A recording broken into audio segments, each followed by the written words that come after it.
Hi, welcome to this Blender video tutorial entitled Blender Default Scene. When you first open Blender, a number of default windows, panels, and controls are displayed.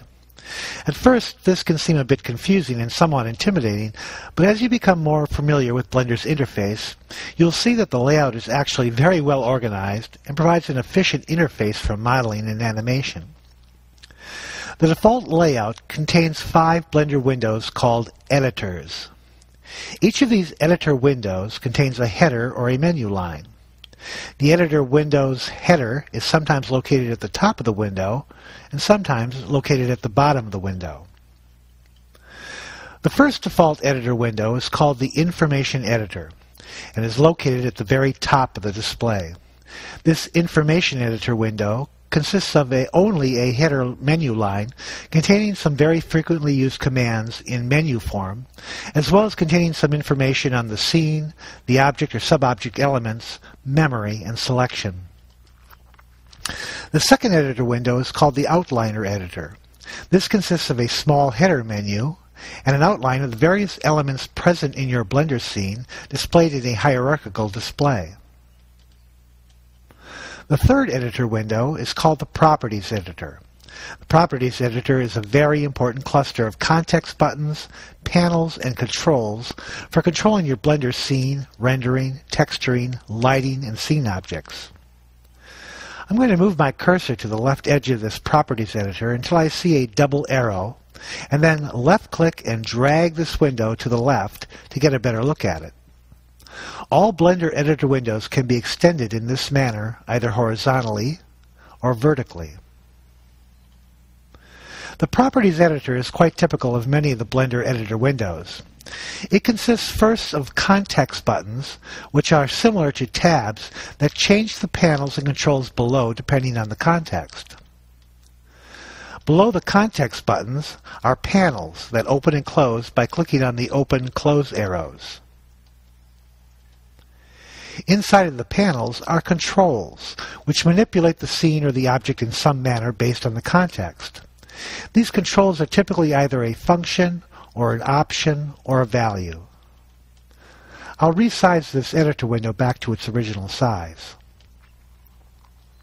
The fourth editor window is the Timeline Editor, and it's located at the very bottom of the display. The Timeline Editor window consists of a header menu located at the bottom of the window that contains various animation playback controls and a running timeline that displays the position of the playback head and any keyframes that you may have added to your animation. The fifth editor window, which comprises most of the default display, is the 3D Viewport Editor window.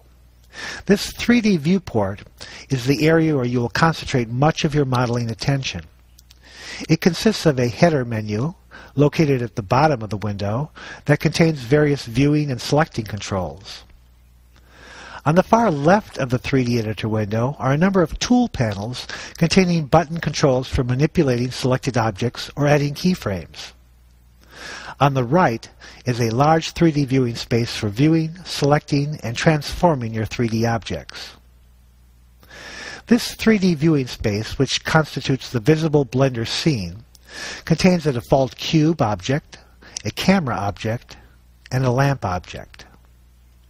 Notice that when I select any of the objects by right-clicking on them, the various editor window panels automatically change based on the context of the selected object.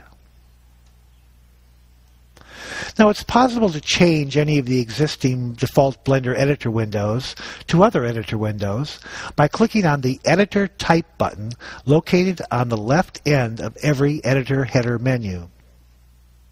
For instance, here I will change the 3D editor window to the File Browser editor window. Now I will change it to the User Preferences editor window.